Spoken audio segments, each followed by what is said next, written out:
오늘은 밑반찬 멸치볶음을 할 거야. 근데 그냥 멸치볶음보다 좀 다르게 할 거거든. 그렇게 한번 만들어 볼게.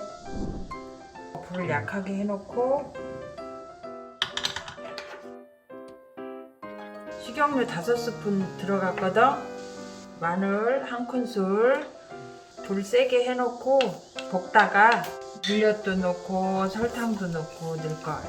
지금은 요대로만 익혀주면 돼. 요대로만 하다가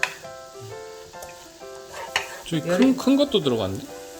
저거 같으네. 그게 고등어 고등어? 새끼. 아, 맛술 2숟가락, 3숟가락.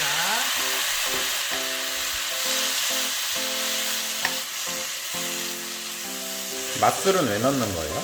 냄새, 멸치에 약간 비린맛 제거. 멸치도 생선이잖아. 그러니까 비린맛이 있으니까 비린맛 제거하기 위해서 이걸 언제까지 익혀주면 돼요? 조금 더 바삭해지게. 멸치는 좀 바삭하게 볶아야지. 안 그러면 비린맛이 있고 맛이 없어. 이 정도 볶았을 때 설탕 2스푼.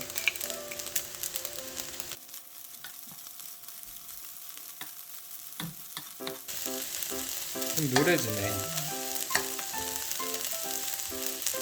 그래야 멸치볶음이 맛있어. 약간 갈색이 돼요.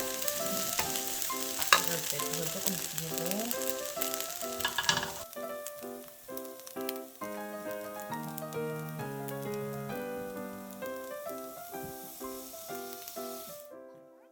물엿 넣고 좀 볶아줘야지.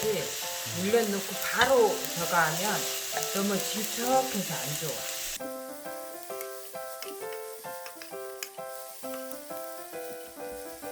아까 조금 다르게 한다 그랬잖아. 다른 게 이거야.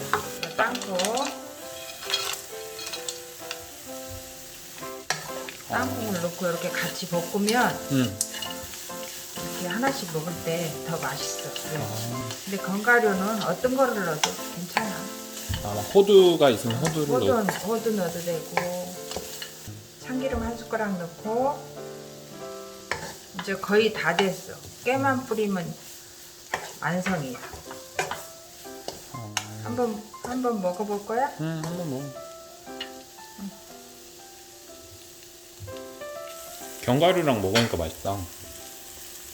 그치. 견과류도 같이 먹으면 몸에도 좋고 완성이야. 약간 놀러르게 맛있게 볶아졌지? 밑반찬 멸치볶음이 완성됐습니다. 견과류랑 이렇게 넣어서 해서 드시면 더욱 맛있게 드실 수 있거든요. 맛있게 해서 드시고 건강하세요. 감사합니다.